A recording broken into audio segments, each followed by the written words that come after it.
ContraCast, conversas fora de ciclo. Oi, gente! Nessa segunda parte do ContraCast, eu, Leonardo, e a minha colega Yasmin vamos continuar explorando o mundo das vozes por trás de personagens famosos da TV, do cinema e dos games.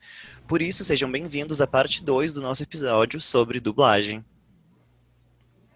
Nosso segundo entrevistado é uma outra pessoa super experiente nesse meio. Além de ser a voz de muitas propagandas que conhecemos bem, ele é o Cypher do jogo Valorant, o Owen da série A Maldição da Mansão Bly, o Ranger Vermelho em Power Rangers Super Samurais e muitos outros personagens. Ator, dublador, diretor de localização de games e apresentador, Thiago Zambrano. Oi, gente, tudo bom? Primeiro eu quero agradecer muito o convite. Falar sobre isso para mim é um grande prazer, porque é minha vida e eu costumo dizer para as pessoas que eu não trabalho, né? Que eu tenho um hobby, assim, digamos assim, porque eu não me canso de fazer o que eu faço como ofício, porque eu amo muito, tenho uma paixão muito grande pela dublagem e principalmente pela questão dos games também. Então quero agradecer o convite de vocês e dizer que vai ser um prazer bater um papo contigo. A gente agradece por tirar um tempinho para conversar com a gente. Para começar, nos conta um pouquinho sobre como tua carreira começou. Vamos lá. Olha, eu costumo dizer que a minha carreira começou com 11 anos de idade, porque eu em festas de família, em casa, meus pais, eu sempre brinquei muito com a voz. Tive muita facilidade, tenho até hoje, de brincar muito com a voz, de atuar fazendo outros tipos de vozes, não só essa que é a minha voz natural, digamos assim. E então eu cantava ópera nos aniversários do meu avô, que é italiano, e as irmãs dele, minhas tias, davam dinheiro para mim, porque eu cantava ópera. Sabe, aquele trocadinho que cantava, fazia elas chorarem, cantava, meu Deus, tá cantando O Sole Mio, lembra da minha família, aí vai lá, dá um dinheiro, obrigado, dá um dinheiro. Passava trote para a padaria, fazendo voz de qualquer outra pessoa que não era eu, e os namoradinhos da minha irmã, das minhas irmãs ligavam em casa, eu atendia e falava, quem é? Quem que tá falando aí? Aí os caras falavam assim, não, eu quero falar com a Tatiana, tal. Eu falava, não. É o pai dela, você tem que me respeitar primeiro, garoto. E o garoto já ficava tremendo já todo, porque eu ficava zoando os namorados da minha irmã. Então tudo isso, a partir dos 11 anos, eu brincava demais. E aí, com 15, eu decidi que eu queria estudar alguma coisa, eu queria ser locutor de algum canal de televisão. E aí dos 15 até os 17, foi quando eu terminei o ensino médio, né? 17 acho que 17, né? 15, 17, eu estava terminando o ensino médio. Resolvi fazer uma faculdade, um curso de faculdade que tivesse voltado mais para essa área. E na minha época, meados de 2000, 99, 2000, Rádio TV era um curso que nem o de vocês, assim, hoje em dia, né? Um curso mais novo, um curso moderno, um curso diferente para a época. Então eu decidi fazer esse curso de Rádio TV. E durante o curso de Rádio TV, como eu vou dizer, eu me propagava como locutor já para os alunos do quinto semestre, sexto, sétimo semestre, que estavam fazendo já seus TCCs, eu me oferecia como locutor. Falava, eu sou locutor, se quiser que eu faça as locuções para os seus trabalhos, que normalmente sempre é alguém do grupo que faz as locuções, as apresentações, né? E aí eu já tinha uma aptidão a fazer alguma coisa, então eu comecei a fazer essas locuções para o pessoal do TCC, de publicidade e propaganda, jornalismo, rádio e TV.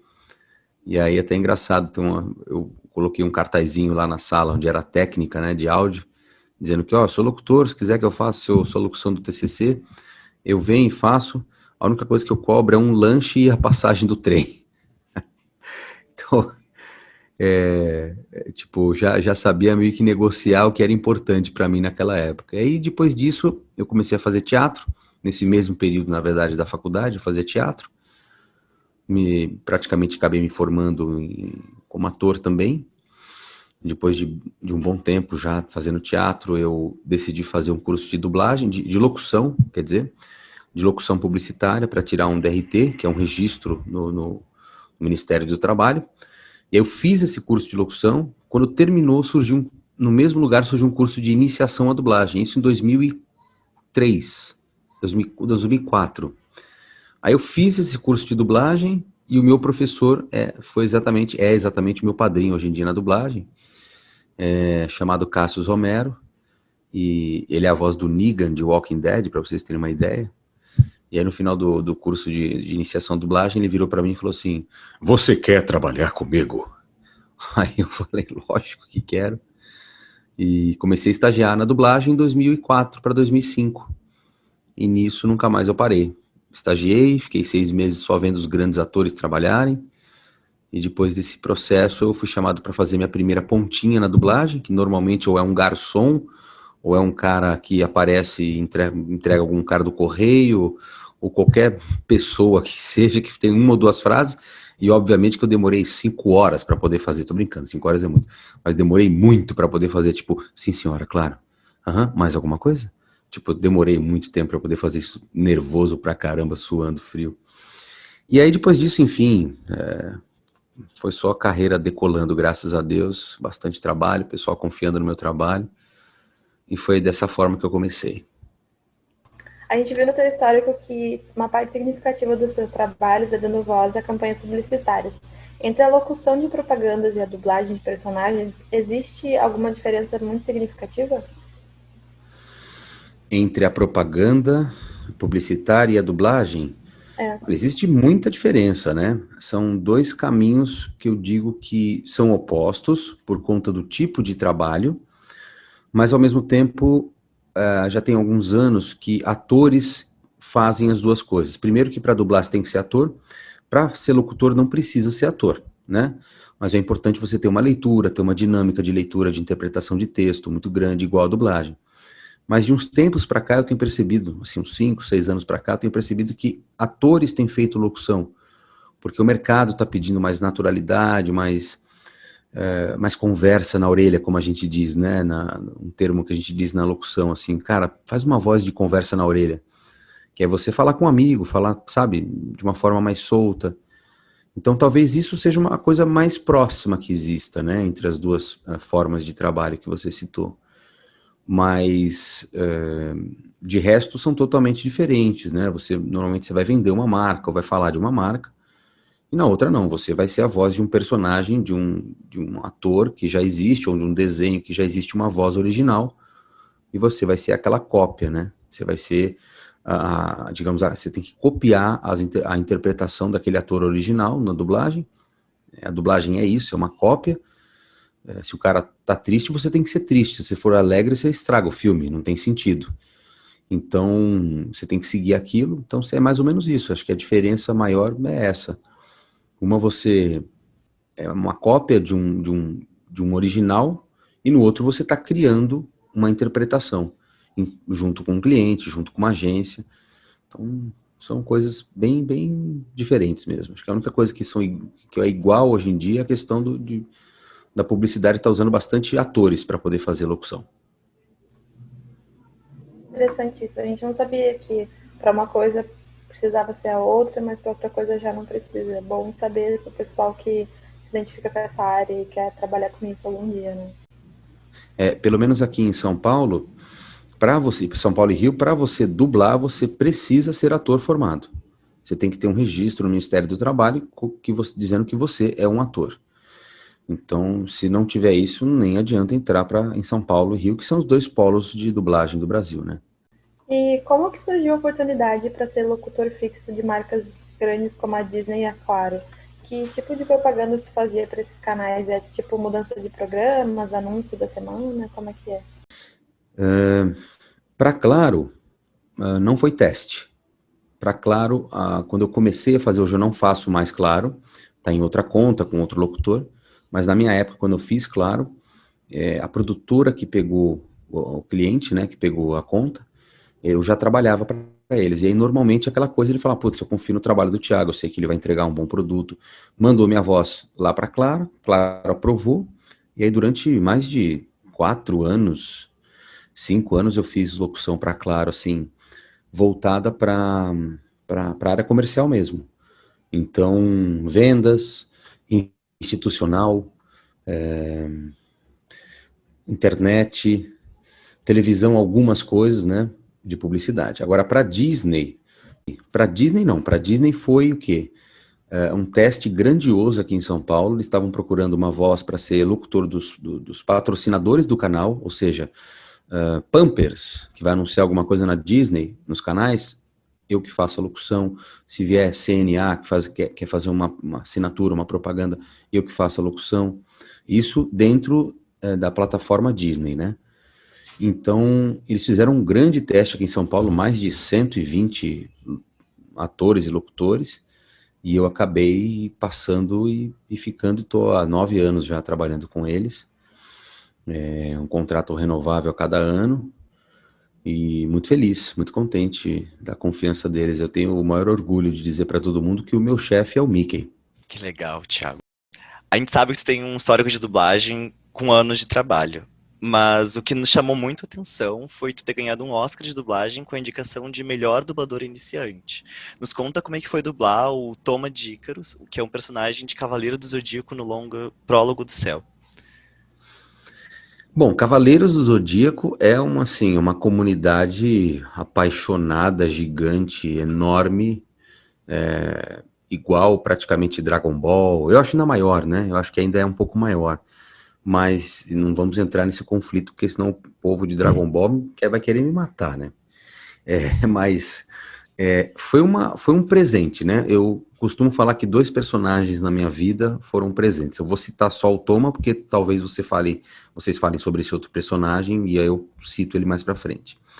Mas o Toma de Ícaros foi um presente na minha vida, porque eu falei pra vocês que eu comecei em 2004. Em 2006 eu fui protagonista de um filme para cinema de Cavaleiros do Zodíaco na antiga Alamo, que é um estúdio que nem a Herbert Richards no Rio de Janeiro. Em São Paulo era Alamo, versão brasileira, Alamo. Não existe mais, infelizmente. Eu fui muito feliz de ter trabalhado lá, e lá eu fiz meu primeiro protagonista para cinema. E foi exatamente com o Toma de Ícaro. E quem me dirigiu, curiosamente, também foi o Marcelo Campos, que foi o diretor do Valorant comigo. Então ele já me conhecia bem. E ele me dirigiu nesse filme.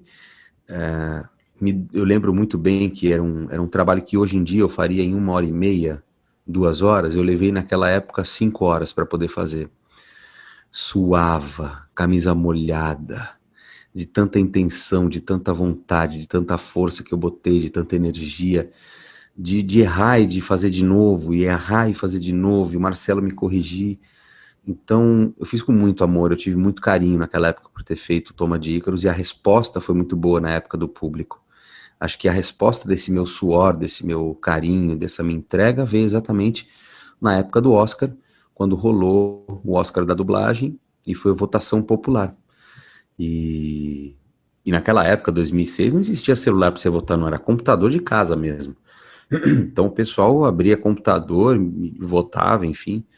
E eu fiquei muito feliz, fiquei muito contente, foi uma resposta grandiosa. Eu lembro que quando a gente fez a estreia do filme, foi a Paramount, né? Acho que foi a Paramount que foi a empresa que comprou os direitos. Eu acho que foi a Paramount, se eu não me engano. Eles fizeram um evento de lançamento do filme num cinema na Paulista, na Avenida Paulista, que vocês devem conhecer pelo menos de nome. E é um cinema legal. E aí, quando eu subi a escada rolante para chegar no cinema na parte de cima, dentro do espaço, um corredor enorme, assim, de fãs, e eu não conhecia nada, né? Então eu subi, quando eu subi, eu só comecei a ouvir assim: olha o Thiago Zambrano, é a voz do Toma de Ícaros, olha o Thiago Zambrano. Então, naquele momento eu percebi, gente, a grandiosidade da dublagem, até onde a gente pode chegar com a nossa voz, né? E a galera alucinando, e eu vendo o filme, gritando quando eu comecei a falar, quando ele deu, não vou dar spoiler, mas enfim, o filme já está disponível em tantos lugares, foi em 2006, mas quando ele tem uma parte final que é muito importante, todo mundo chorando, todo mundo feliz, batendo palma. Então, foi uma alegria muito grande, e a resposta veio nesse Oscar. Então, foi uma consolidação do Thiago Zambrano dentro da dublagem, dentro de mim também, e falando assim, é esse o caminho. Por isso que o Toma, eu tenho esse carinho tão grande por ele. Ah, que legal. A nossa próxima pergunta era justamente sobre isso. Com qual personagem tu sentiu que tu saiu do anonimato dos estúdios e teve maior reconhecimento do público? Já rolou de alguém chegar dizendo que conhecia a tua voz de algum lugar, mesmo que fosse na rua, ou se te encontrou num restaurante, te ouviu falar, alguma coisa assim? Já aconteceu. Mas o Toma é um desses personagens. E o segundo que me deu uma abertura muito grande, que é esse que eu já ia falar em algum momento, mas eu tenho que falar agora, porque você citou isso, foi o James Gordon de Gotham, o Ben Mackenzie, que foi um grande presente para mim também. A história é muito rapidinha de contar, mas é muito boa, porque na época chegou Gotham e chegou The Flash, para poder ser feito para Warner. E aí quem estava responsável, que comprou os direitos para poder dublar, ia mandar uma série para São Paulo e uma série para o Rio para ser feita. Só que as duas séries foram para o Rio de Janeiro, Gotham e The Flash. Quando ele descobriu, já tinha gravado o primeiro episódio de Gotham. Quando ele descobriu, ele falou assim, não, manda Gotham para São Paulo agora. E aí, quando eles mandaram para São Paulo, eles mandaram para um estúdio onde eu já estava trabalhando bem, fazia um policial numa série chamada Dix, de NCIS Los Angeles. E aí eu lembro muito bem do produtor me ligar no sábado, isso foi no sábado, e falar, Tiagão, chegou uma série, eu preciso gravar um episódio, tem que ser amanhã, domingo, você pode? Eu falei, lógico, vamos nessa. Quando eu cheguei lá, era Gotham, e era pra fazer o Ben Mackenzie. Minha voz já tinha sido aprovada pela Fox e tudo, e já tinha ido, já tava ok. E aí isso foi, entrar pra comunidade Batman é qualquer coisa de espetacular, né? Então, a partir daquele momento, a minha carreira, só foram 5 temporadas, minha carreira realmente decolou, os estúdios conheceram mais o meu trabalho, os fãs conheceram um pouco mais o meu trabalho. Então, James Gordon de Gotham, que tem a frase icônica dele que é Polícia de Gotham! Ele foi um grande presente também para mim, além do Toma de Ícaros. Tinha mais uma parte da sua pergunta que você fez, qual que era mesmo? Se alguém já te reconheceu em algum lugar, algum episódio, assim. Já. Eu fiz o Steve do High Five. Quantos anos vocês têm, aliás? Eu tenho 20. 20. 24. 20, mas não, 20 acho que talvez não. Mas se tivesse 17, ia ter pego a fase do High Five Austrália. Eu fiz um apresentador do High Five chamado Steve, e um dia eu estava num restaurante, e aí eu estava brincando com o sobrinho, e o Steve tem todo um jeitão muito alegre, muito pra cima de falar, oi, eu sou o Steve, olha só que legal, vamos lá, quero ver você comigo, vamos brincar, vamos desenhar, sei lá o que, ele fala bem alegre e tudo. E eu estava brincando com meu sobrinho, fazendo uma voz, zoando e brincando e tal. Aí eu vejo assim, uma criancinha numa mesa olhando pra mim assim, ó, e cochichando na orelha da mãe, e apontando pra mim, cochichando e apontando. Aí passou mais uns 10 minutos eu brincando, veio a mãe e falou assim, olha, o meu filho disse que você tem a voz do Steve do High Five. Aí eu falei, sou eu mesmo, eu sou o dublador do personagem e tal. Essa foi uma vez, e a outra vez... Qual foi? Teve uma outra vez que aconteceu, foi com o Power Ranger Vermelho, que eu falei alguma coisa e eu mandei, para com isso, hora de morfar! Só que eu não posso gritar aqui que meus filhos estão dormindo. Mas eu dei um grito zoeira assim, e um cara veio e falou assim, pera, faz de novo. Aí eu fiz de novo. Aí eu fiz já falando a frase mesmo dele, morfar a samurai.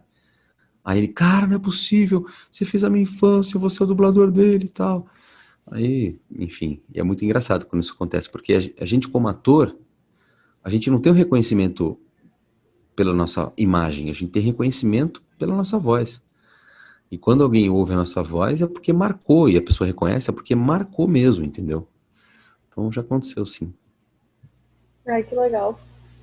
Bom, falando agora um pouco mais específico em games, em jogos. Recentemente tu dublou o Cypher, um personagem marroquino, num jogo chamado Valorant, né? Por ser um personagem claramente com sotaque, isso tornou o processo de dublagem mais cuidadoso? Olha, eu posso dizer para você que o processo de fazer uma voz com um pouco de sotaque é muito fácil para mim. Para fazer o Cypher, foi muito tranquilo. Eu tenho, como eu disse, desde o começo da minha vida, eu sempre brinquei muito com as vozes. Eu tenho uma facilidade muito boa de ouvir a tonalidade, a interpretação, a entonação do original e tentar exatamente ficar igual, assim, sabe? Então, para mim, foi muito tranquilo poder fazer o Cypher. Falar o tempo todo com sotaque, para mim, é muito fácil, não é difícil. Então, como foi teste que eu fiz para fazer o Cypher, e aí eu fiz o teste. Quando eu terminei o teste, o diretor que me dirigiu no teste falou, olha, Thiago, gostei muito, talvez eles devam aprovar você, mas vamos esperar. E eu não sabia da grandiosidade desse projeto da Riot, né? Não entendi ainda o que era. E aí quando eu passei no teste, me chamaram, eu gravei com todo amor e carinho, como eu faço com tudo que eu faço. Não foi assim, cheguei lá para gravar, nossa, é o Cypher, não existia isso, né? Era mais um trabalho. Mas como eu sempre coloco muito amor e carinho, sempre me empenho muito, eu gosto de dar voz a personagens de games, então fiz muita energia, né? E o pessoal, a resposta está sendo incrível. E o diretor, Marcelo Campos, que me dirigiu, que é o Moody Ares, nos Cavaleiros do Zodíaco, teve uma direção artística impecável. A própria representante da Riot de localização de game, que é a Natália, também pontuou muito certinho aquilo que eles queriam. Foi um trabalho muito fácil de fazer por conta da quantidade de informações que eu tive sobre o personagem. E fazer o sotaque foi só um brilho, porque para mim é muito fácil fazer. Tanto que saiu de primeira e ficou daquele jeito. Para mim, até hoje, falar com sotaque como Cypher é muito fácil. Tu comentou antes que tu ficava muito nervoso nas primeiras gravações. Hoje em dia, tu ainda fica com esse nervosismo? A gente sempre fica, né? Só que de outra forma agora. Eu acho que é uma ansiedade de você ver, às vezes, um projeto pronto e já ver na televisão e poder falar para todo mundo o que você está fazendo. Às vezes, você pega um projeto que é muito grande e você fala, bom, beleza, agora eu preciso me concentrar muito, então talvez o seu medo é de não transparecer ou de fazer um trabalho que, de repente, não vai valorizar tudo aquilo que é esse projeto. Então, acho que o medo de chegar dentro do estúdio e naquela época que eu tinha o medo de errar muito, de ficar nervoso, de não conseguir sincar a boca, e tudo isso eu já não tenho mais. Porque eu já sei, já tenho alguns caminhos para isso. Mas, ao mesmo tempo, é um processo que, se de repente no meio da gravação eu percebo que eu não estou encaixando aquilo que eu posso encaixar de trabalho, aquilo que eu posso fazer, entregando aquilo que eu posso entregar, aí eu começo a ficar um pouco mais nervoso, mais receoso, de repente eu peço até para gravar outro dia, porque tem dias e tem dias, né? A gente não tá bem todos os dias, né? Não é normal você estar bem todos os dias, tem dia que você não tá com a sua dicção perfeita, você tem que, e é um projeto que precisa ter uma dicção incrível, então tem dias e dias, mas o nervosismo de chegar e falar, nossa, meu Deus, se eu errar, não, isso eu já não tenho mais. Tenho mais por conta de outras coisas, mas sobre isso não. Por um acaso, vocês já disseram que precisa do curso de ator, né? Mas como não tem muito essa questão da voz, vocês vão em fono ou não? Sempre me perguntam isso sobre fono, né? E eu indico sempre que quem trabalha com a voz, um artista da voz, precisa, em algum momento ou outro, passar numa fono. A questão é essa, que eu nunca passei. Eu aconselho ir, porque é importante realmente você saber como é que está a sua saúde vocal, mas eu nunca fui. E não porque eu não queira ter um preconceito, muito pelo contrário, acho que é uma questão de eu parar, marcar e ir, falar, olha, eu sou artista da voz, quero que você faça uma revisão, sabe assim, que nem carro, trocar óleo, ver fluido, freio, filtro do ar, sei lá, e ver como é que tá. Eu não sei como é que funciona, não posso dizer como é que funciona dentro de um consultório, o que ele vai poder me ajudar, né? Talvez ele me ajude, o profissional me ajude a saber fazer um melhor aquecimento vocal para meu tipo de corda vocal, entender os meus limites, né? Então, talvez isso seja importante, mas eu nunca fui. Mas eu aconselho sim, acho que é importante. Tem que ter essa consciência, né? Que se você trabalha com a voz, e eu preciso criar essa consciência também, estou sendo bem honesto, né? Poderia chegar e falar assim, não, claro, acho importantíssimo, eu mesmo vou, eu não vou. Acho que é importante a pessoa que trabalha com a voz, e sim, quem sabe esse ano 2020 tá bem estranho, né? Tá muito estranho esse ano. Então, deixa pra lá. Eu vou ver se eu marco pra 2021 isso aí. Certo. Outra coisa que a gente até conversou um pouco na parte 1 do podcast, e aqui também, claro, é que a dublagem ela é baseada numa voz original de um outro lugar, né? E isso acaba virando referência pra gente, no caso, pro dublador que tá fazendo. Mas tu também tem algum outro tipo de referência além daquela que eles te dão? E peraí, deixa eu entender só a questão do que você, se você estava falando da referência em relação à voz original, é isso? Isso. Tem a voz original, né? Que tu Tá, provavelmente assista ou ouça. sim. E tu tem algum outro personagem, por exemplo, algum outro trabalho que tu acaba trazendo pra ti mesmo como experiência? Ah, tá. Não, eu acho que se eu entendi a sua pergunta, eu acho que cada trabalho eu tenho que esquecer todos os outros. Uhum. Eu não, seria isso que você está falando, né? Isso. É. Cada trabalho que eu faço, eu preciso esquecer de uma certa forma como foram feitos os outros personagens de outros programas. Porque cada um é um tipo de interpretação, cada ator tem o seu tipo de pausa dramática, de pausa para comédia, tempo de comédia, né? Então não adianta eu querer botar alguma coisa relacionada a personagem que eu fiz muito e querer fazer nesse mesmo personagem novo agora. Posso ter feito o James Gordon em 5 temporadas, como detetive, policial, e fazer um outro policial e querer impor esse mesmo perfil de interpretação. Não vai dar certo. Então, cada personagem que a gente faz, a gente tem que copiar aquilo que foi feito pelo original, né? Tentar chegar no máximo possível da interpretação. Dá para você melhorar a interpretação do original? Claro que dá. Dá para você botar um brilho, botar uma diferença. A minha voz já nunca vai ser igual à voz de nenhuma outra pessoa. Então, só por esse fato, eu já posso melhorar a, a, a, a voz do personagem na dublagem, né? Então, acho que cada um tem o seu perfil de interpretação e não adianta querer levar um personagem que você faz muito para outros trabalhos que não vai dar certo. A gente de manhã acorda, vai fazer um policial numa série, termina na mesma manhã, sai de lá, vai fazer um ladrão num filme, um cara que rouba, um cara que é desonesto, tem um certo tipo de interpretação, almoça, sai de lá, vai ser um pato num desenho, sai do desenho, vai ser um médico e no final da noite você é um psicopata numa novela. Então, tipo, é muita gente durante o dia. Então não adianta você tem que esquecer o que você fez quando você estiver fazendo outros trabalhos, senão você não vai para frente. Certo.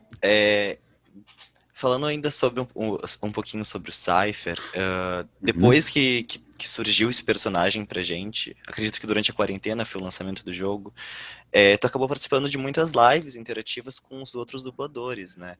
Uhum. E em uma dessas recentes que eu acabei vendo, tu comentou sobre como é diferente o processo de dublagem de uma série para o processo de dublagem de um jogo. Uhum. Isso, tu sendo, por exemplo, o diretor de localização de games. Sim. Isso envolve, às vezes, a história dos personagens e alguns outros recursos que tu acaba recebendo. Nos conta como funciona isso. Vamos lá. Eu já dirigi dublagem normal, que digamos aquela dublagem tradicional que você tem imagem, que você tem uma série, que você tem uma construção de personagem em cima de um original que já existe, com imagem, com tudo. Tá? Dublagem é isso, é você sincar a boca, você fazer o sincronismo de boca e interpretar como está sendo interpretado o original, né? Isso é a dublagem clássica padrão. O game, a diferença grandiosa para o game, dentro dessa questão técnica que eu coloquei, dessa questão clássica, é que o game você normalmente, na sua grande maioria, 95% das vezes, você não tem imagem para poder dublar. Você só faz a voz. Você ouve a voz original, você precisa ter uma interpretação de texto e uma audição, uma sensibilidade na sua audição para entender se o personagem está sendo um pouco mais sarcástico, se ele está sendo amoroso, para poder imitar, né? Imitar, sim, eu falei imitar, mas é para você copiar aquilo que está sendo feito do original. Então, a localização de game, que essa é uma frase técnica, né? O pessoal fala muito dublagem de game, eu gosto de falar dublagem de game para a pessoa saber do que a gente está falando, mas tecnicamente se fala localização de game. porque é assim que o mundo fala, né? Localização. Então, quando se fala assim, sabe que vai transformar para uma outra língua aquele jogo. Então, a grande diferença é essa, você não tem imagem, né? Numa série, num filme, num desenho, você tem boca, você tem imagem, você tem pausa, você vê no rosto daquela pessoa, daquele ator, se ele tá feliz falando aquilo, se ele não tá, se ele tá triste. No game, não. No game, o trabalho é muito mais delicado, né? Na questão técnica, na questão de interpretação, você precisa ter realmente um ouvido bem apurado para isso. E a dinâmica de trabalho também é outra, né? No game você ouve uma frase, grava na sequência, ouve uma frase, grava na sequência, ouve uma frase, grava na sequência. E às vezes você tem um tempo certo para poder gravar aquela frase, às vezes você tem que fazer exatamente na mesma onda. Quando eu digo onda, quando a gente grava um áudio, você tem aquelas ondas, né, que a gente fala no programa, né, aquelas waves. Às vezes no game você tem que seguir exatamente aquela wave para poder, em determinados arquivos que vem, vai ter boca. Então o que eles fazem? Botam um sound sync aí, ou um lip sync, e só que você tem que fazer esse lip sync em cima de wave, em cima de onda. O ator fica vendo na tela a onda original e gravando embaixo. Então é um trabalho muito, muito mais difícil, mais delicado, enfim, é um trabalho bem, bem apurado, né, digamos assim, a localização de game. E a dublagem tem a diferença de você ter imagem e aí te dá uma outra abertura, né, para você saber e sacar o que está sendo proposto naquele momento. Isso é o principal tipo de trabalho, de diferença entre as duas formas de você colocar a sua voz para personagens de game ou personagens de série. E game, quando a gente recebe um projeto grande para poder fazer, e eu posso até citar o Ghost Recon Breakpoint, que já está à venda, foi feito pela Ubisoft, e a gente desenvolveu toda a localização desse projeto. Foram mais de 60 atores que a gente dirigiu, sendo que 15 eram VIPs. VIPs que eu digo são os mais importantes do game. Todos eles têm uma lore, que hoje em dia, como o pessoal fala, né? Tem uma história, tem um indicativo de tudo, até o diretor entender o porquê que aquele personagem vai acontecer aquilo ou vai acontecer isso com ele. Então, quando o ator chega para dublar e ele, de repente, ou localizar, como vocês queiram, ele chega para poder dar a voz àquele personagem do game, a gente senta 20 minutos antes, é conversado, é dito, é explicado, olha, ele é isso, ele é aquilo, o game se trata disso, daquilo, e aí ele começa a botar a interpretação dele em cima disso. E aí é muito melhor, porque o ator, quando ele está dentro desse personagem, ele dá a intenção, às vezes até melhor do que o original. Então esse é o grande diferencial quando você é diretor de localização de game. Você trata aquilo de uma outra forma, porque se você não tiver esse controle ou essa base para poder passar para os atores que vão trabalhar com você, provavelmente o game não vai ter, às vezes pode ir até com uma frase errada, uma interpretação errada, porque você não prestou atenção nisso. É isso. Bom, Thiago, muitíssimo obrigada pela sua participação nesse episódio do ContraCast. Eu acredito que quem curte esse assunto ou tem interesse nessa profissão pode entender melhor como é que funciona cada processo de criação e execução. Agora, se não for pedir muito, a gente gostaria que o Cypher viesse diretamente de Valorant se despedir da gente. Bom, primeiro eu quero agradecer, deixar um beijão para todo mundo que vai estar me ouvindo. Foi um grande prazer, foi uma alegria, muito bom, como eu disse no começo, muito bom falar sobre isso. Quando vocês quiserem de novo, é só me procurar. E deixa eu ver se alguém aparece aqui, peraí. Eu quero deixar um grande abraço a todos vocês que estão me ouvindo nesse momento. Lembrem-se que uma coisa é certa. Eu sempre saberei onde todos vocês estão. Porque quero um cadáver.